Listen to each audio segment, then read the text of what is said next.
Entonces, buenas tardes. Vamos a seguir con el ciclo de conferencias que tenemos tan interesante con el doctor Jaime García.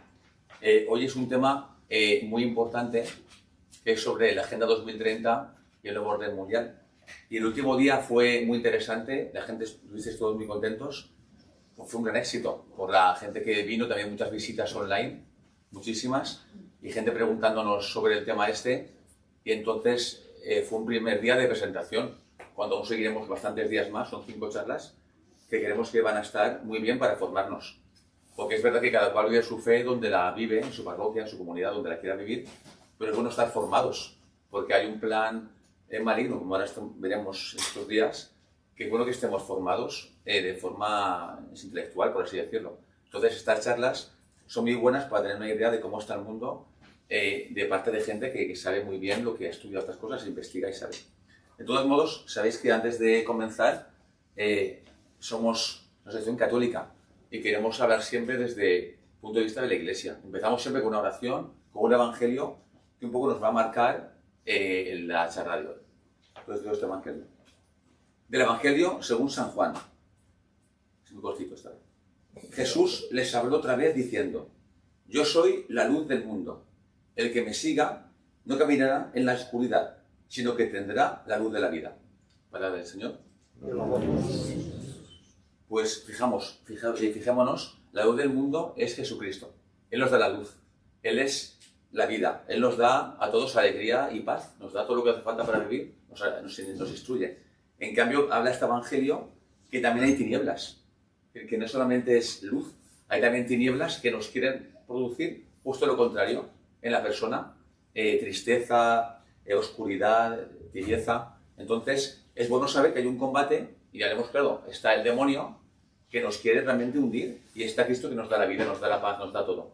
Entonces, el demonio quiere actuar en nuestra vida, en este mundo que estamos, y al igual que cuando Adán y Eva le engañó con la manzana, que era bonita, ¿verdad? Les dijo: esta manzana, Eva no era tonta, esta manzana es muy interesante. Y les engañó. Ahora igual, veremos ahora, yo me acabo enseguida, bajo una apariencia de algo muy bueno, una Agenda 2030 que dice ahí que ninguno sea pobre, agua para todos, bajo cosas que todo el mundo nos parece bien, luego nos mete por detrás una ideología dañina para la persona, que nos destruye. Entonces, como cristianos, nos queremos formar y hemos invitado, como decía, al doctor Jaime, ya lo conocéis de la otra vez. Le dejo ya para todo el protagonismo y deleítanos, Jaime, con tu conferencia. Bueno, muchas gracias, buenas tardes a todos. Estas charlas, sabéis que están interrelacionadas.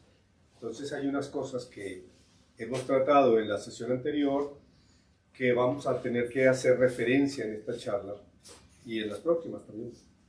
La Agenda 2030 o 2030 y el nuevo orden mundial es el título de esta sesión. ¿Puedes bajarle un poco la luz? Sí, sí.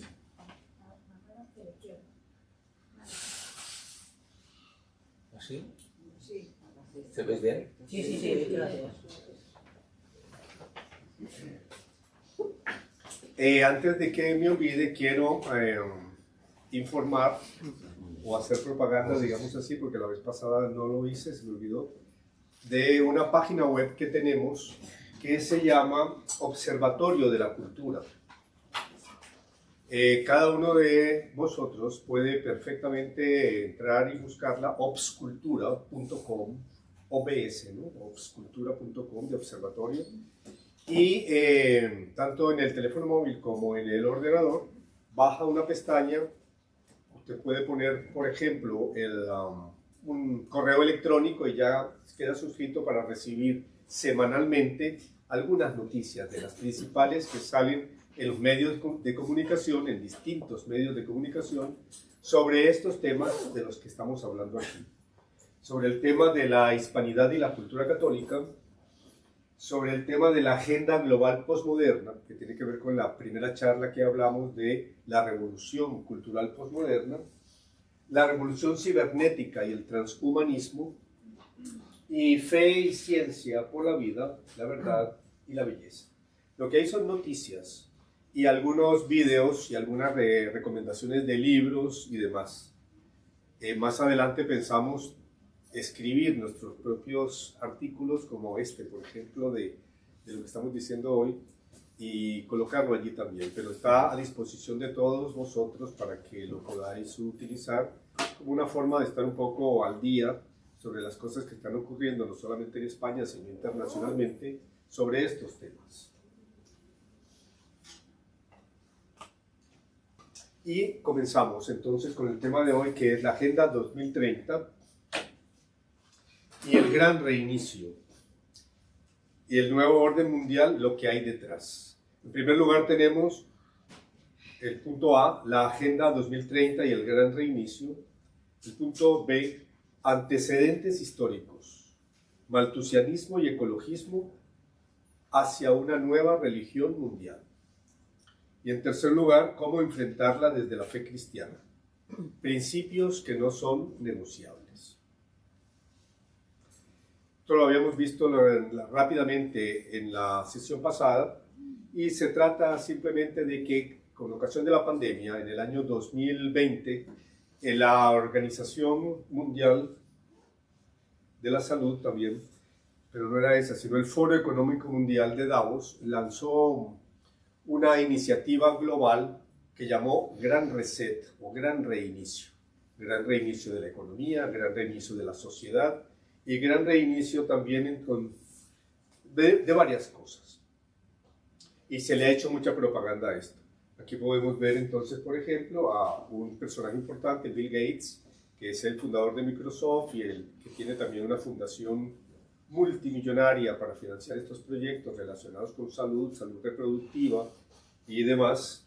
Y a nuestro jefe de gobierno, y al fondo se ven entonces los 17 objetivos de la Agenda 2030. Aquí está entonces la página web del Foro Económico Mundial con sus objetivos de gran reinicio, que incluyen 3 grandes grupos de cosas. Uno es la economía verde, descarbonizar y desindustrializar. En segundo lugar, la economía digitalizada, robotización, ciudades inteligentes, inteligencia artificial, todo eso está en marcha. Todo eso está en marcha. Solamente la transformación del centro de la ciudad de Valencia es exactamente este tipo de las medidas que se van a tomar para los coches y demás. Es la ejecución del gran reinicio del Foro Económico Mundial y de la Agenda 2030. Y en tercer lugar, y es el tema que más nos interesa como educadores, es el tema de la ingeniería social, que incluye control demográfico, leyes de género, LGBTI, y las nuevas palabras, el neolenguaje que se utiliza en todos estos documentos de economía sostenible,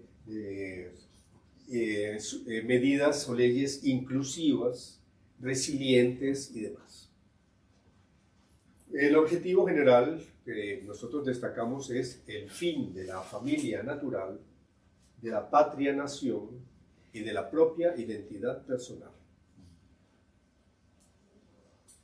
Está de nuevo el presidente de gobierno en el Foro Económico Mundial de Davos. Esto no significa nada en realidad, porque todos los jefes de gobierno y de Estado de cualquier país, sean buenos, malos o regulares, de izquierdas y derechas, suelen asistir a estos eventos porque es donde se reúne la élite económica, financiera, global, con los dirigentes de los principales países. Además, repito, no es un asunto de izquierdas o derechas, eso ambos bandos, porque encima de los jefes de gobierno y demás, presidentes y demás, suele haber entonces otras directrices que se han venido denominando ellos mismos gobernanza mundial o gobernanza global. Aquí tenemos también a varios personajes que me parece que es importante destacar, porque en la sesión pasada alguien preguntaba, bueno, pero cuando se habla de las élites o cuando se habla de las corporaciones, era la pregunta, esto es paranoia, esto es, sí, perdón, ¿cómo no? Estamos cayendo entonces en una cuestión conspiranoica, de estar viendo enemigos por todos lados. Y hay que decir sobre esto justamente que en las redes sociales hay muchos locos conspiranoicos para desacreditar el verdadero conocimiento de las verdaderas y efectivas conspiraciones que se están haciendo y que se pueden documentar. Entonces es una forma de desprestigiarlo, que vienen los reptilianos, que vienen no sé qué tipo de cosas raras por allí. Pero entonces tenemos una serie de personajes que lo dicen, que lo declaran y que lo ejecutan, y están los programas, está el financiamiento, están las redes, y todo eso se puede seguir para aquellas personas que nos dedicamos un poco a la investigación de este tipo de cosas. Está, por ejemplo, en este caso, Bill Gates y Melinda Gates, que son de la fundación Bill Gates y Melinda Gates, se llama así la fundación. Ellos tienen que ver con la Parenthood, la Planet Parenthood, exactamente, que es la principal organización mundial abortista y de control demográfico de comienzos del siglo XX. Está también cómo evitar un desastre climático, aquí lo dice, están los objetivos de desarrollo sostenible, ahora es el momento del gran reinicio, y está el presidente del Foro Económico Mundial que se llama Klaus Schwab, que escribió justamente un libro que se llama El Gran Reset, donde está explicado detalladamente, hasta donde ellos se permiten explicar, cuáles son los planes y programas que ya se están ejecutando. Se llama agenda, porque no son planes para el futuro, es una agenda que ya está en el calendario de los gobiernos y de las dependencias oficiales de los países y se está ejecutando. Está también,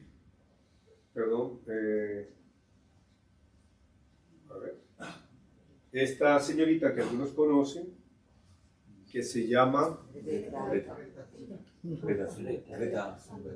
Greta Thunberg, ¿no?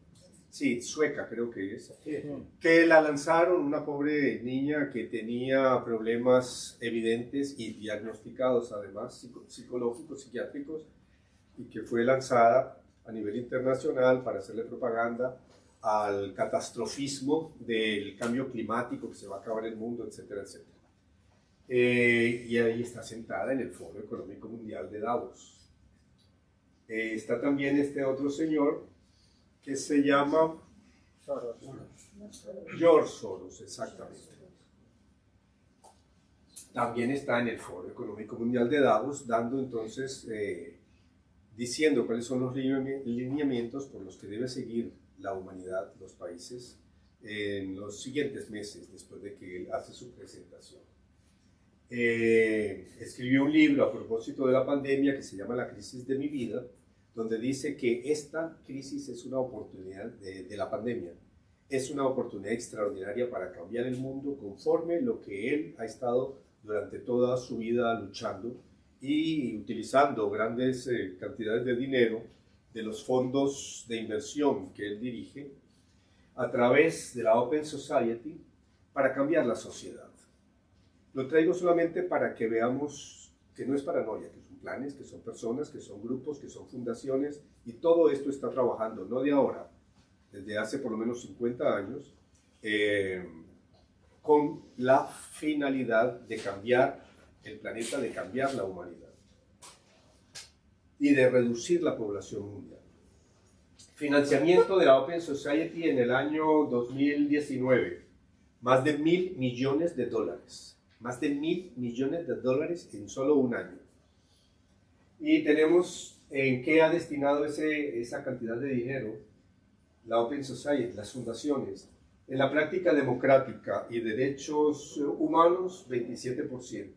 En gobernanza, lo que se llama gobernanza, que es un gobierno mundial, a través de distintas formas. Y progreso económico, un 20%. Lucha contra la discriminación, ya sabemos que es ideología de género, un 13%. Acceso a la salud reproductiva, por supuesto, el 7%. Educación, 16%. Esto está dirigido a niños y jóvenes muy especialmente. Periodismo e información, un 5%, y reforma de justicia y Estado de Derecho, un 12%. Como ven, todo esto es abierto, esto está allí. Entonces, muchas de los chiringuitos que tienen los grupos que están apoyando las 9 leyes que nos han caído en España en los últimos 2 años, reciben financiamiento de estos grupos, de distintas fundaciones intermedias, pero el dinero viene fundamentalmente de George Soros a través de la Open Society. ¿Qué es la Agenda 2030? Te lo explica Job Velar. Entonces vosotros podéis ver entonces en internet un video de 3 minutos donde se habla de todas las maravillas de la Agenda 2030. Los objetivos de desarrollo sostenible son uno de los pilares de la vicepresidencia segunda del gobierno español. Entonces, como veis, vicepresidencia, Ministerio de Derechos Sociales y Agenda 2030. Hay una vicepresidencia que está en parte encargada de ejecutar esto en España. Comienza el camino hacia la transformación. Esto ha causado, por supuesto, mucha polémica y entonces hay debates de gente seria y de gente menos seria, sobre todo en las redes sociales, porque como ustedes saben, en los medios de comunicación oficiales o más conocidos, pues este tipo de cosas no suelen debatirse o muy ligeramente. Pero en las redes sociales sí hay un gran debate.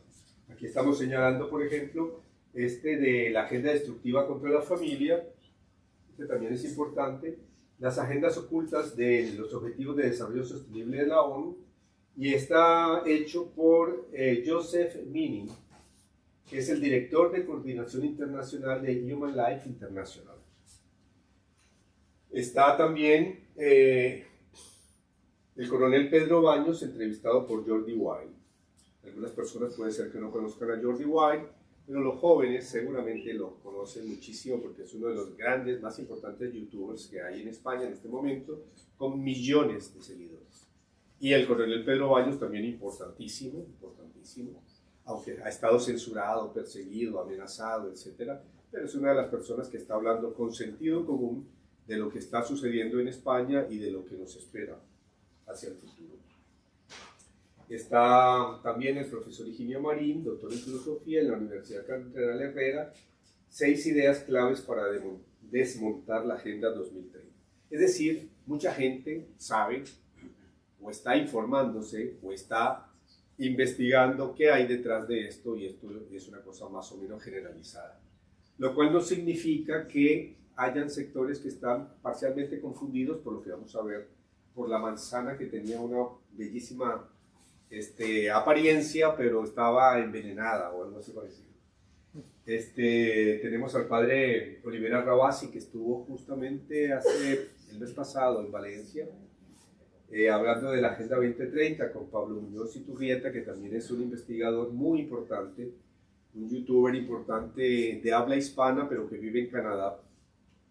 Y tenemos que el nuevo orden mundial, que la Jornada Mundial de la Juventud de 2023, de este año, en Lisboa, de la Iglesia Católica, se dio una polémica porque aparecía en la página web, junto con el anuncio de la Jornada Mundial de Juventud, la Agenda 2030, como parte del proceso. Entonces hay una mezcla, hay una confusión. Tenemos la nota de la Santa Sede en el primer aniversario de la adopción de los Objetivos de Desarrollo Sostenible, y el arzobispo Bernardito Auza, que era en ese momento, no sé si lo sigue siendo, nuncio apostólico y observador permanente de la Santa Sede en las Naciones Unidas, señala que, comillas, aunque la Santa Sede está de acuerdo con la mayoría de los objetivos y metas enumerados en la agenda, conforme a su naturaleza y misión particular, ha formulado aclaraciones y presentado reservas sobre algunos conceptos. Nos interesa ver cuáles son esas reservas. Dice, se trata de aquellos conceptos referidos al hombre, su naturaleza y dignidad, la sexualidad, el derecho a la vida, la familia y la importancia de los fundamentos del derecho internacional en la interpretación e implementación de la Agenda 2030. Entonces las cosas son muy delicadas. ¿En qué sentido? En el sentido de que esto nos está llegando por todos lados, incluyendo dentro de la iglesia, y es necesario saber qué es lo positivo, qué es lo negativo, cómo se puede enfrentar esta situación. A nosotros nos ha llegado, por ejemplo, en nuestro centro educativo, y estoy encargado justamente de revisar los libros de texto, está con los cambios que ha habido este año para los cursos impares de primero, tercero, de terceros, etc. Los libros de texto ya incorporan no la propaganda solamente, sino unidades didácticas relacionadas con esto. No alcanzo a leer allí, pero lo que dice al final es que se quiere que cada uno de los estudiantes, al estudiar la Agenda 2030 con los maravillosos objetivos que se propone, se convierta en un agente de cambio. Queremos activismo político con nuestros alumnos a través de los libros de texto del Ministerio de Educación. Y efectivamente, si leemos los titulares de la Agenda 2030, nos encontramos con que tiene 17 objetivos, cuyos títulos son los siguientes. 1. Fin de la pobreza. 2. Hambre cero. 3. Salud y bienestar. 4. Educación de calidad. 5. Igualdad de género. 6. Agua limpia y saneamiento. 7. Energía asequible y no contaminante. 8. Trabajo decente y crecimiento económico. 9. Industria, innovación e infraestructura. 10. Reducción de las desigualdades. 11. Ciudades y comunidades sostenibles. 12. Producción y consumo responsables. 13. Acción por el clima. 14. Vida submarina. 15. Vida de ecosistemas terrestres. 16. Paz, justicia e instituciones sólidas. Y 17. Alianzas para lograr los objetivos. Con estos títulos, no es nada extraño que 190 naciones hayan firmado por lo menos una aceptación general de la Agenda 2030 en la sesión de las Naciones Unidas del año 2015. Vamos a ver qué hay detrás. Pero ya podemos decir lo siguiente. Eso fue en 2015, ya llevamos 8 años, 7 años. ¿Se ha mejorado este objetivo de la pobreza que firmaron tantas naciones durante este periodo? Pues no. Si ven los datos de las Naciones Unidas, no solamente no ha mejorado, sino que ha empeorado, sobre todo la desigualdad. Desigualdad entre unos y otros, y entre países ricos y países pobres. Ha aumentado de una manera bárbara, bárbara. En segundo lugar, hambre cero. Estaba disminuyendo el hambre en el mundo, había llegado como a 800.000 o 700.000, y ahora supera el millón de personas que están ya en un proceso de muerte por hambre. Eso lo dicen los organismos de Naciones Unidas que tienen que ver con la alimentación y que tienen que ver también con el hambre. Entonces no se están atendiendo estos objetivos. Esto es simplemente el gancho para otros objetivos que sí se están cumpliendo, que tienen que ver con salud y bienestar, pero, bueno, por un lado vino la pandemia, pero por otro está todo el tema sexual y reproductivo, de salud sexual. Ya vamos a ver después los detalles. Educación de calidad, los cambios en la educación, igualdad de género, esto sí. Entonces, hay unos objetivos que parecen muy nobles. Yo creo que todo el mundo quiere que haya vida submarina, limpia, no contaminada y demás, y cosas así, acción por el clima, trabajo decente y crecimiento económico, pero esto es simplemente la fachada del tema. Hace unas semanas atrás hubo en la Universidad Católica de Valencia un foro sobre este tema de la Agenda 2030, organizado entre otros por la Universidad Católica, por la Universidad Cardenal Herrera CEU y otros organismos. Y se aclararon varias cosas que quiero mencionar en este momento. Por una parte, entonces, hay 17 objetivos, pero esos objetivos tienen 169 metas.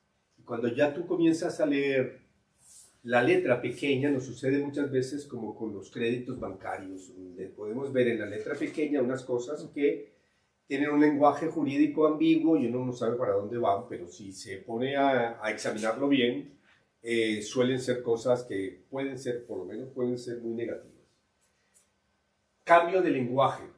Además, estos objetivos son interconectados e indivisibles. Interconectados e indivisibles. No es un menú donde escoges las cosas que parecen más bonitas y positivas y desechas lo negativo, no. Es un todo, es un conjunto interrelacionado e indivisible. Hay un cambio de lenguaje. Un cambio de lenguaje, ya habíamos hablado en la clase pasada, en la reunión, en la conferencia pasada, en la charla, de que para un cambio de paradigma, la posmodernidad se ha especializado también en un neolenguaje justamente para hacerlo digerible y asequible. Con un contrabando ideológico. Esto es un resumen de lo que los ponentes que vinieron a Valencia expusieron sobre la Agenda 2030.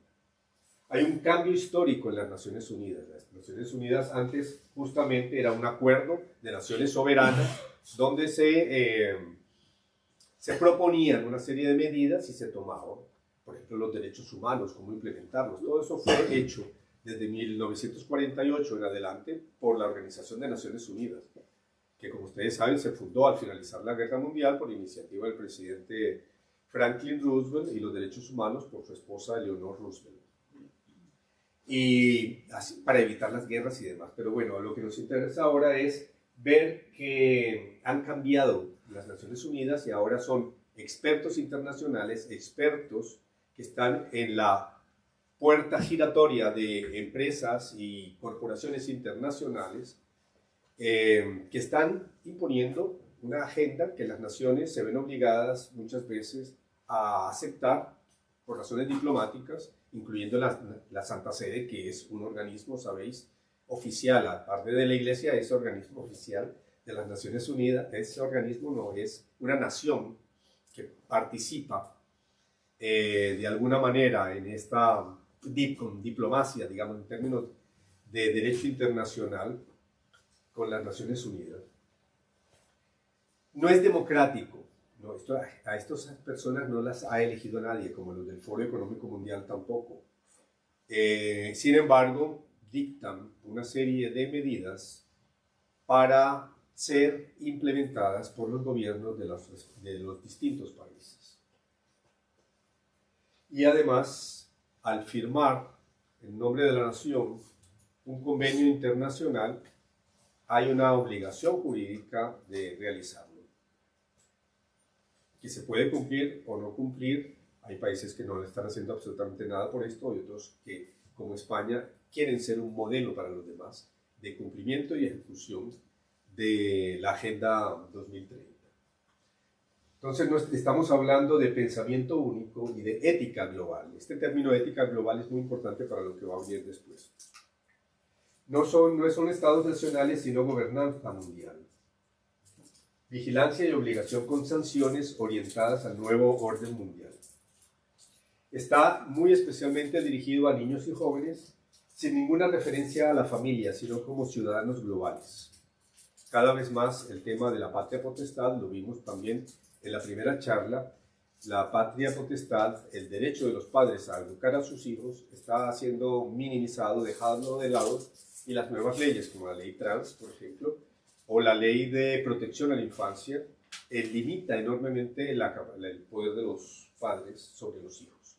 Eso ya está sucediendo en naciones como Canadá, que ha sido un modelo de este tipo de cambios en la revolución postmoderna en cuanto a quitarle los hijos a sus padres, la patria potestad de los hijos, cuando los padres no quieren que los hijos se cambien de género, no aceptan tratarlos como ellos, no binarios y todo este tipo de cosas que han ido inventando recientemente.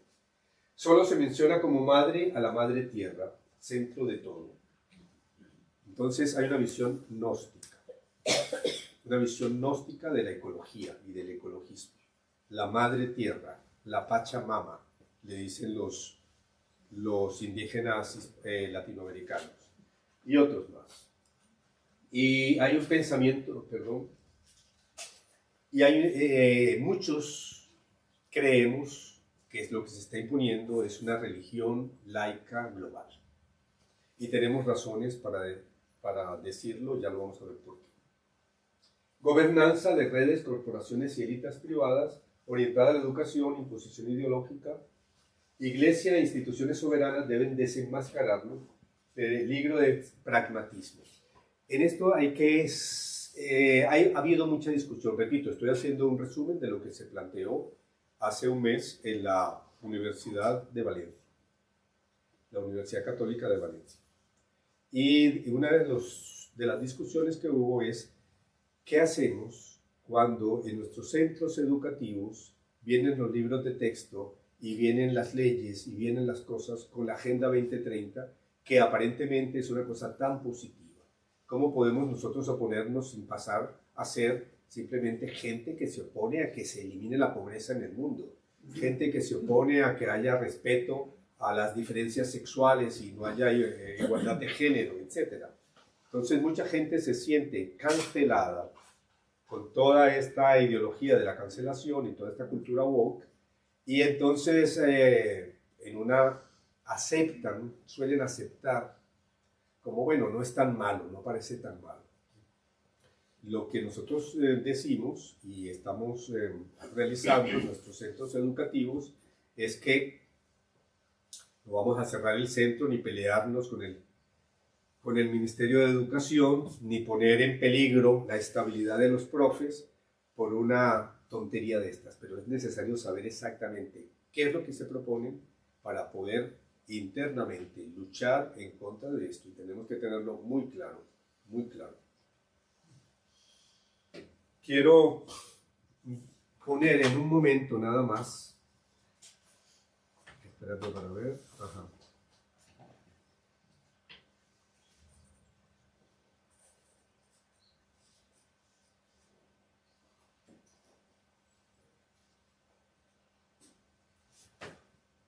un video que se presentó en la conferencia de la Universidad de Valencia.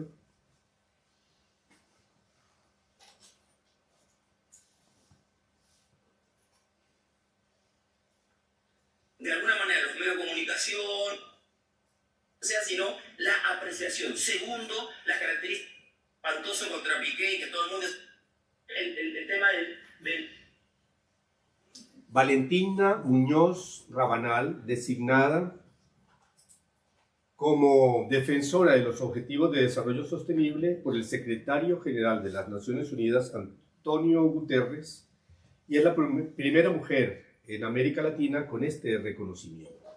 Vamos a ver qué nos dice Valentina Muñoz, simplemente como un ejemplo de lo que significa, lo que está detrás de esta Agenda 2030. I will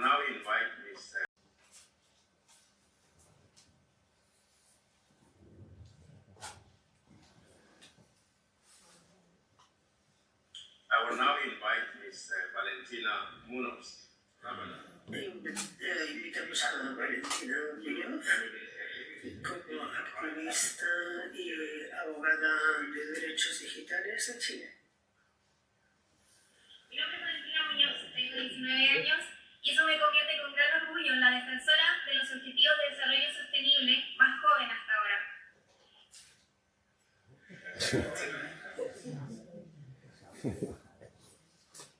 Un aplauso, por favor, para mi querido Chile, que ayer hizo historia, presentando la primera constitución redactada con paridad de género y que aprobaremos este 4 de septiembre.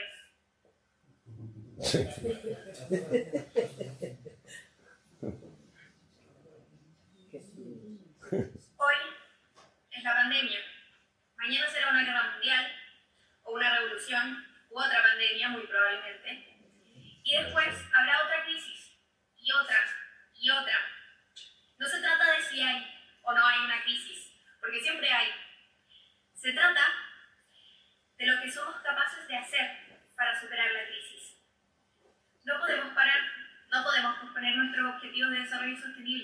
porque el tiempo corre y las cosas deben hacerse no mañana, ni después, ni en 135 años. Deben hacerse. Y cuando nuestros líderes políticos, son ustedes, tengan la voluntad para hacerlo. No. Esto es un acuerdo global respecto de las acciones que tomaremos. Esto ya no es una negociación. Por eso, la Agenda 2030 se llama Agenda y no lista de deseos. Esto ya no es una negociación. Por eso, la Agenda 2030 se llama Agenda. Ahora, ¿qué tiene adentro la Agenda 2030? Bien. Muchísima rabia y pena. Hoy me paro sobre este territorio, en el que mis compañeras resisten un violento ataque contra sus derechos reproductivos. Estos son los agresores, ¿eh? Un ataque que repercute en las discusiones de salud pública de todo el mundo. Y el COVID definitivamente no fue quien lo firmó. Me refiero a la derogación del derecho constitucional al aborto.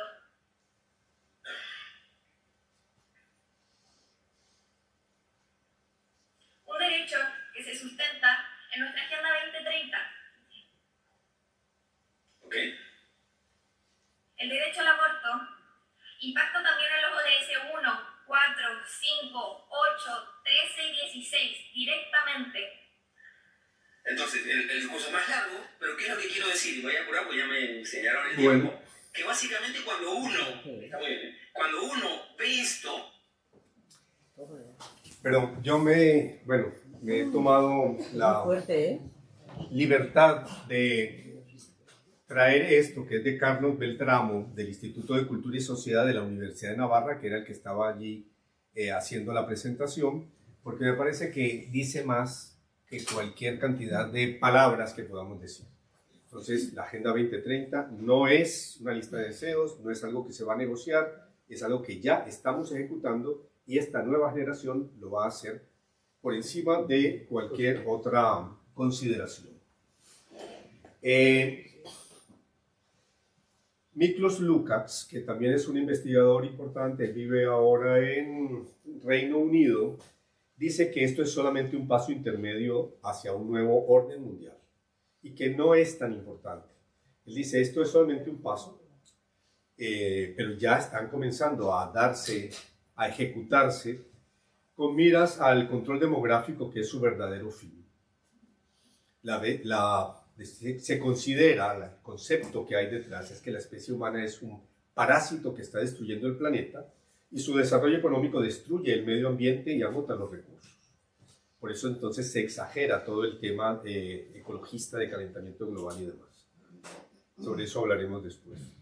Y el aborto es una de las formas de romper, el aborto no solamente es el control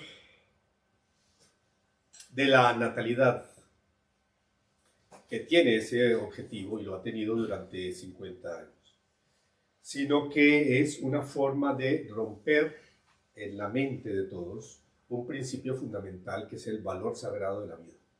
Entonces, una vez que ya no respetamos la vida humana, porque no respetamos la vida del embrión, podemos hacer cualquier cosa. Entonces viene la eutanasia, vienen las otras leyes, cualquier cosa. Y cambiar de género y hacer operaciones con los niños y las niñas y todo este tipo de cosas no tiene mayor problema porque ya el ser humano es un objeto manipulable. Y dice Lukács que el objeto es lo que se llama el transhumanismo. Que la Agenda 2030 nos lleva a la Agenda 2050, donde están todas las grandes corporaciones tecnológicas trabajando en el tema de la robotización de los seres humanos, la inteligencia artificial y lo que se ha denominado el Homo Deus. El Homo Deus. Ya no somos pasar del Homo sapiens al Homo Deus. Hay una charla, que creo que es la cuarta que tenemos en agenda, y vamos a hablar de este tema del humanismo. Pero lo que quiero es mostrar ya que hay un aspecto religioso en esto, religioso pagano, para no decir satánico, porque es el Homo Deus. Y entonces acabar con el ser humano, modificar el ser humano a voluntad mediante la biotecnología, mediante la robótica y demás, es uno de los objetivos que tiene esta Agenda 2030. Por eso es inseparable del objetivo de cambio tecnológico. de manera de convertir la Agenda 2030 en la 2050, que es la fecha que han dado justamente las grandes corporaciones y los que trabajan en este tema del transhumanismo, en que va a haber una singularidad, para dejar atrás la especie humana y pasar a otra especie superior. ¿Cuáles son los antecedentes históricos malthusianos y ecologistas hacia una nueva religión mundial? No tenemos tiempo de detenernos en esto, pero lo que hay detrás de la Agenda 2030, tomada por las Naciones Unidas en 2015, son las conferencias de población, y ellos lo dicen explícitamente. Son las conferencias de población que hicieron las Naciones Unidas desde el año 54 en Roma, en Belgrado en 1965, en Bucarest en 1974, la conferencia sobre población en México en 1984, y todo esto es entonces para que los estados adopten como parte de sus políticas de desarrollo el control de población, el control demográfico. ¿Y cuáles son los medios para lograr ese control demográfico? El aborto, la esterilización y todo un cambio ideológico donde la sexualidad no está dirigida a la reproducción, sino que la reproducción está controlada, incluyendo la transexualidad y la agenda LGBTI, TBI, etc. Pero la más importante fue la Conferencia Internacional sobre Población y Desarrollo que se realizó en el Cairo. Porque el Papa, en ese momento, entre otras cosas, porque el Papa Juan Pablo II y muchos sectores eclesiales de muchos países, a mí me tocó participar, digamos así, en esto, hace muchos años, año 94, estaban muy alertas para impedir que se siguiera aplicando una cultura de la muerte, totalmente anticristiana. Y en eso se contó con la alianza de países de religión mayoritaria ortodoxa y con algunos países musulmanes también, para parar la agenda, para que no se llevara a cabo, y no se pudo imponer algo que ellos habían preparado allí, que era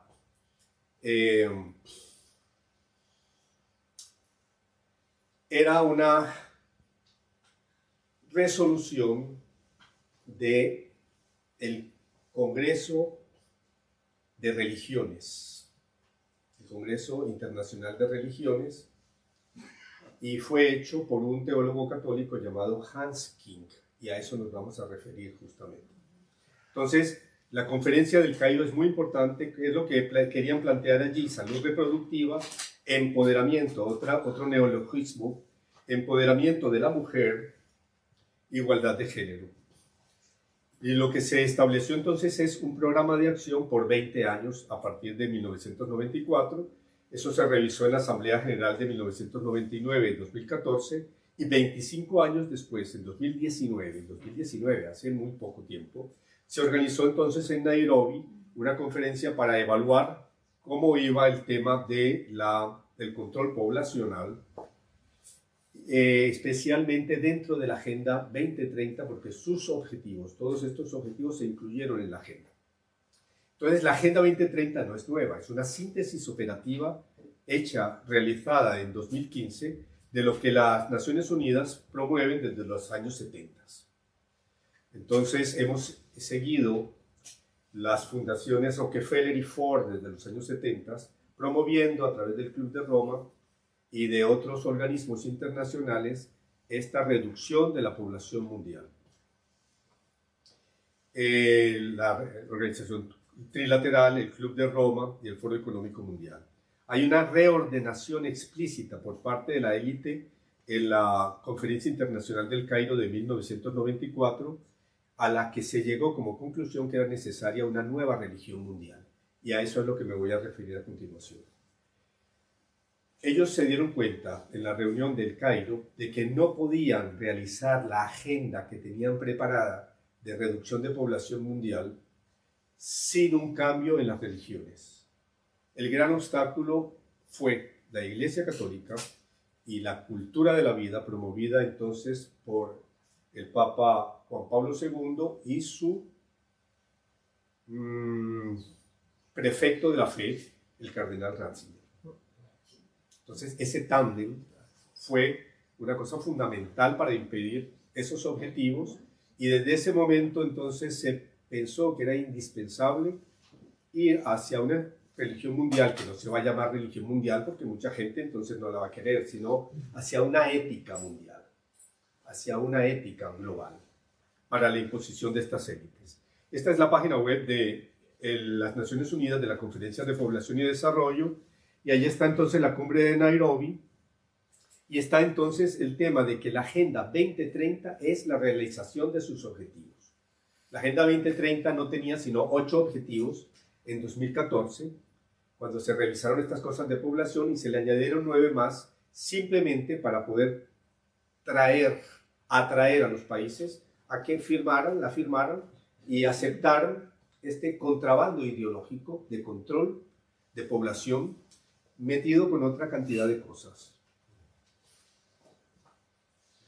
Dice textualmente: reconocemos que a menos que completemos los asuntos pendientes del programa de acción de la Conferencia Internacional de Población y Desarrollo y realicemos un caso de inversión sólido en favor de la salud y los derechos sexuales y reproductivos para todas las personas, y para garantizar el empoderamiento de las mujeres y las niñas y la igualdad de género, alcanzar los ambiciosos objetivos de desarrollo sostenible para 2030 será difícil, por no decir imposible. Se requiere un esfuerzo entonces inmediato e inversión en la salud.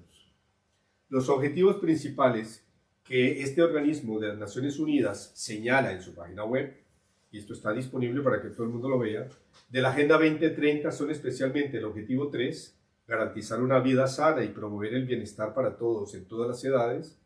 4, garantizar una educación inclusiva y de calidad para todos y promover el aprendizaje a lo largo de toda la vida. Y 5, lograr la igualdad de género y empoderar a todas niñas y mujeres. Hasta allí los enunciados, pues uno puede pensar de que no son tan... Pero el contenido ya concreto de las metas, entonces tienen... No voy a leerlo porque no tenemos el tiempo, pero sí las palabras clave. Derechos sexuales y reproductivos, planificación familiar, salud sexual y reproductiva, acceso a aborto sin riesgo, atención posaborto, autonomía corporal y derechos reproductivos, garantizar el acceso de todos los adolescentes y los jóvenes, especialmente las niñas, a información y educación integral. Cuando la palabra integral se mete aquí, ya sabemos qué es, porque lo están ejecutando en algunos países, la educación sexual integral a partir de los 6 años.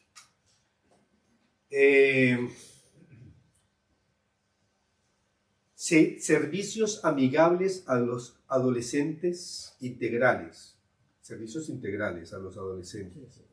Amigables. Decisiones libres e informadas sobre su sexualidad y su vida reproductiva. Protegerse de embarazos no planeados, de la violencia sexual por razón de género, infecciones de transmisión sexual. Esto está lleno entonces de todo este tipo de objetivos y de metas. Invertir en la educación, los servicios de planificación familiar, crear sociedades pacíficas, justas e inclusivas, donde nadie sea dejado detrás y todas las personas, sin distinción de raza, color, religión, sexo, discapacidad, idioma, todo lo que vimos de las minorías que están señaladas justamente por los filósofos de la posmodernidad, que dan lugar a la revolución molecular, están aquí.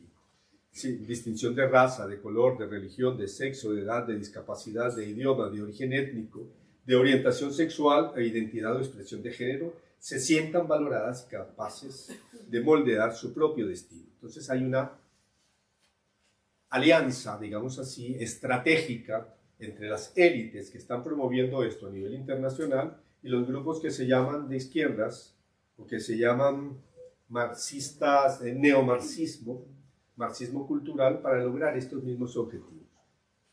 Alentamos a los Estados miembros de las Naciones Unidas a utilizar el ecosistema de informes para el Programa de Acción de Población y Desarrollo y la Agenda 2030 para el Desarrollo Sostenible.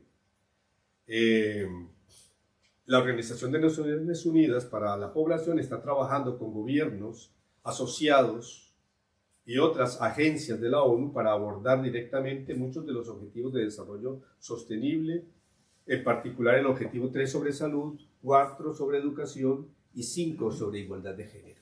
Esto es lo que verdaderamente se está moviendo a través de los 17 objetivos de la Agenda 2030. Y quiero ir rápidamente a los orígenes de esto.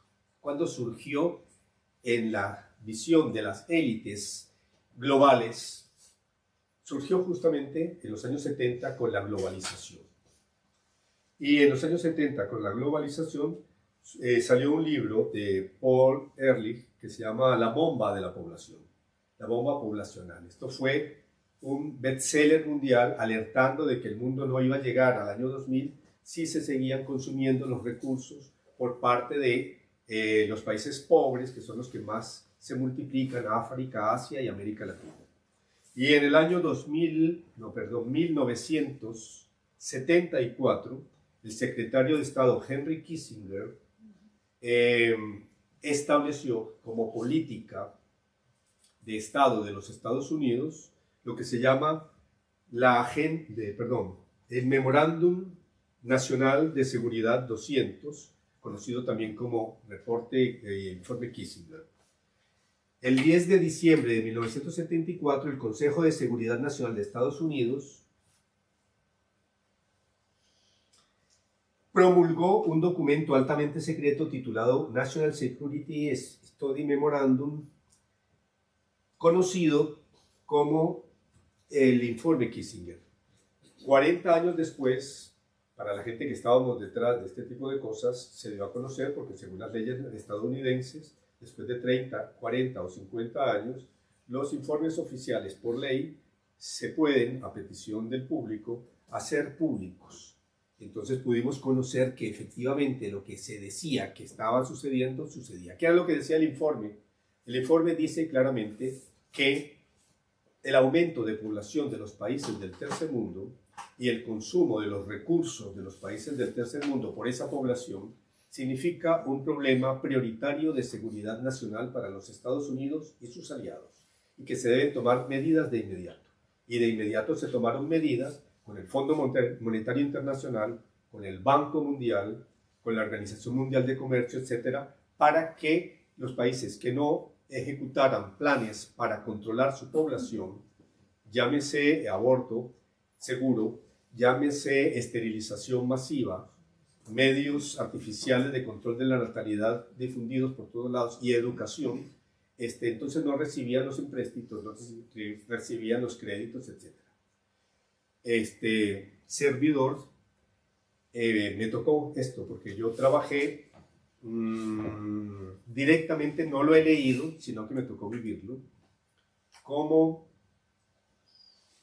una persona que trabajaba con organismos internacionales hace muchos años.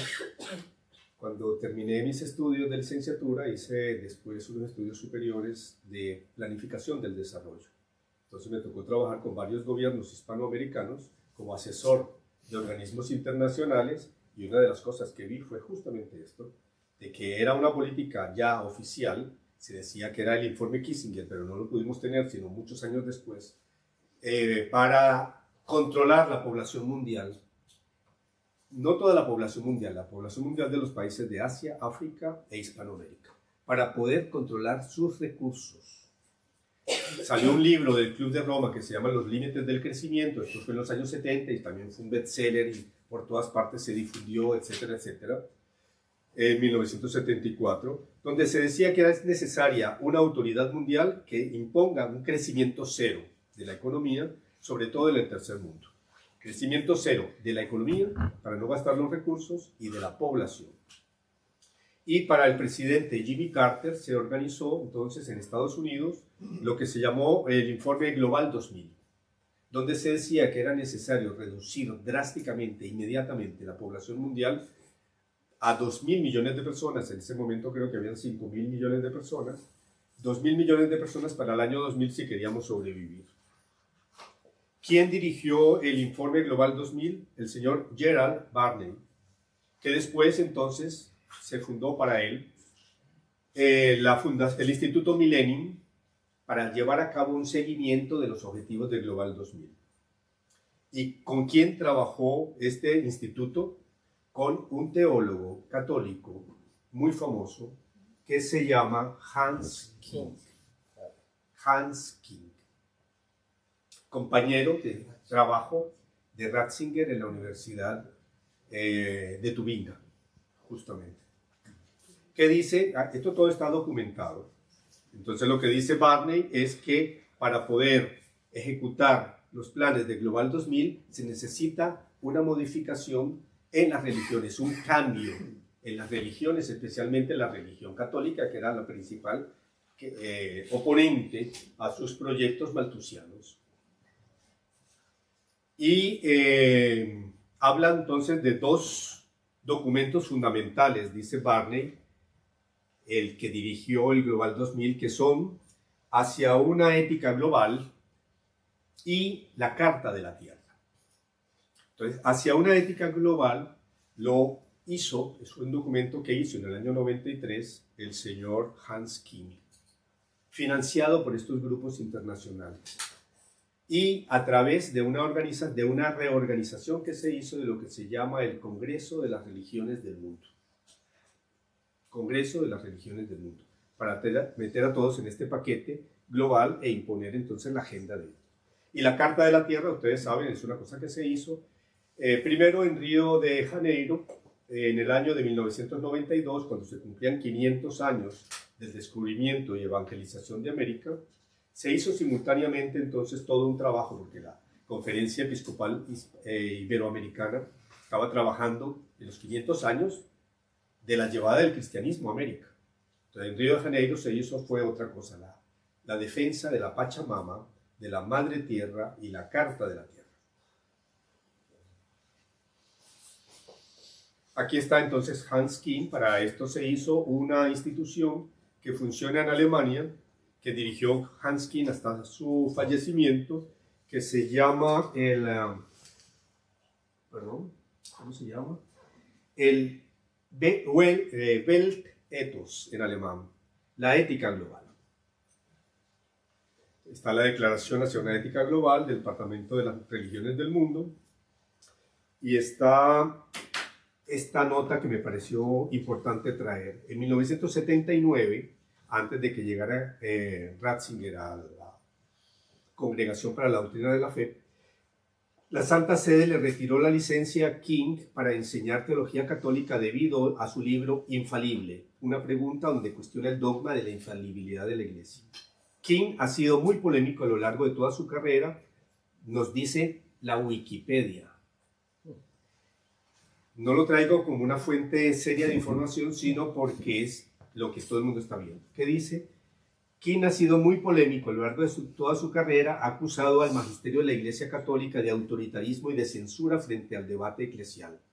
Una de sus mayores críticas al magisterio se desató con la publicación de la encíclica Evangelium Vitae, el Evangelio de la Vida, 1995, en la que se defiende la posición de la Iglesia respecto a la moral sexual, anticoncepción y aborto. King señaló que con esta encíclica Juan Pablo II revelaba su carácter autoritario y su negativa al diálogo con el mundo moderno. ¿Cómo se enfrenta entonces esta situación desde la fe cristiana? Esto comenzó, repito, por el hecho de que la Iglesia fue la primera que se opuso a la visión malthusiana de reducción de la población mundial,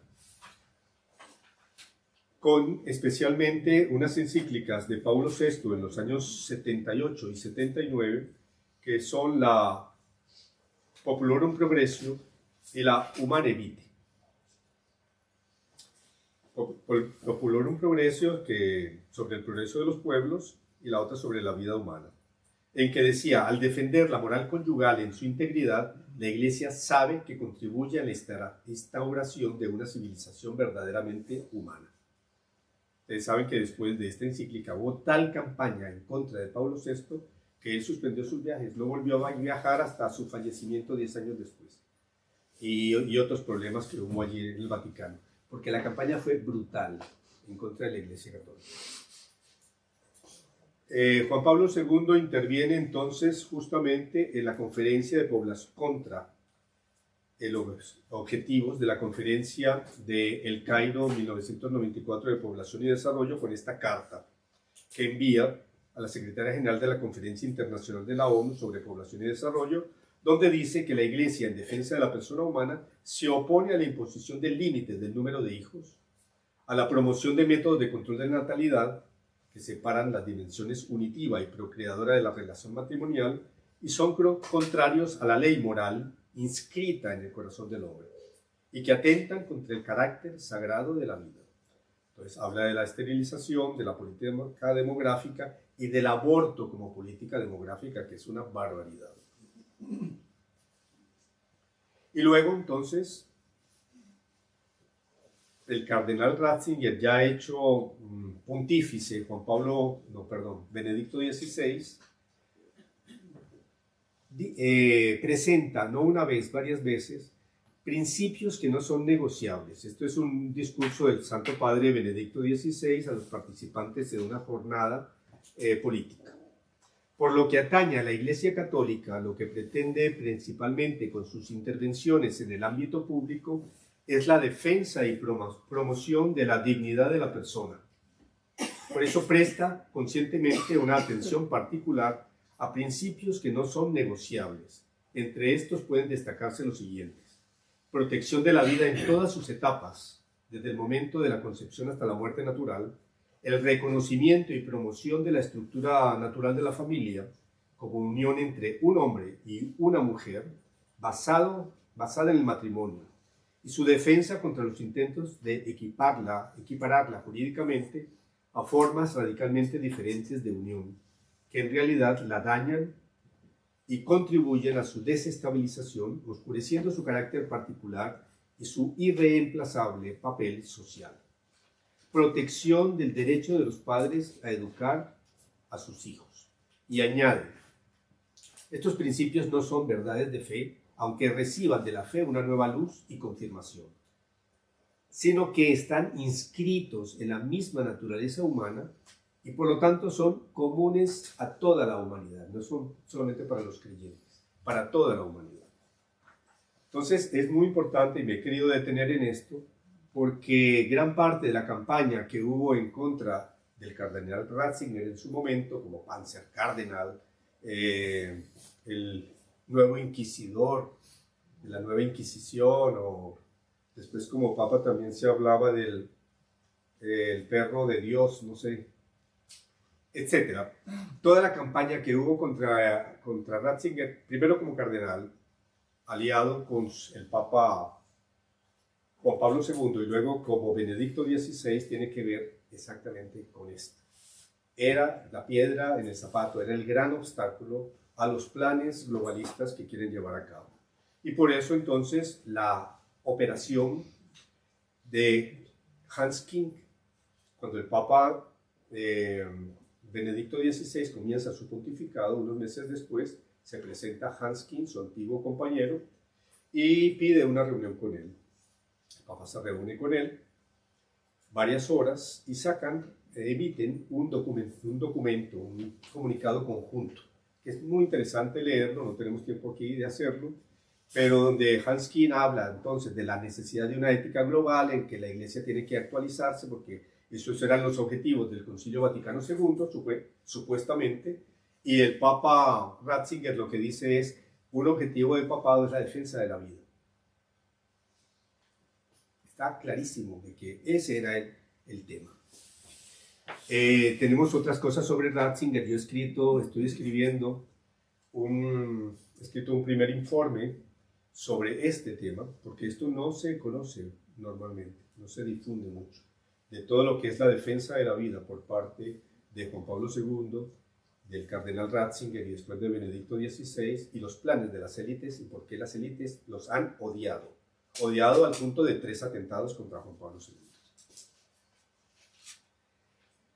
¿Qué hace el señor Hans King cuando el Papa cumple 5 años de pontífice? El Papa Benedicto XVI escribe una carta abierta a los obispos católicos de todo el mundo y sale en todos los idiomas el mismo día, porque es el mainstream de los medios de comunicación, a través de el New York Times, que tiene su sindicato para todos estos periódicos globales.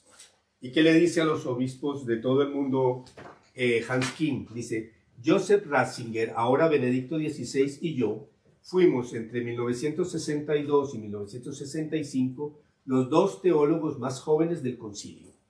Ahora ambos somos los más ancianos y los únicos que siguen plenamente en activo. Él está equiparándose con Benedicto XVI de igual a igual.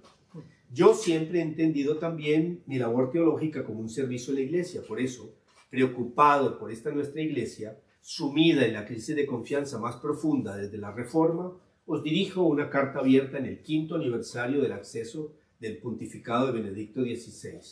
No tengo otra posibilidad de llegar a vosotros.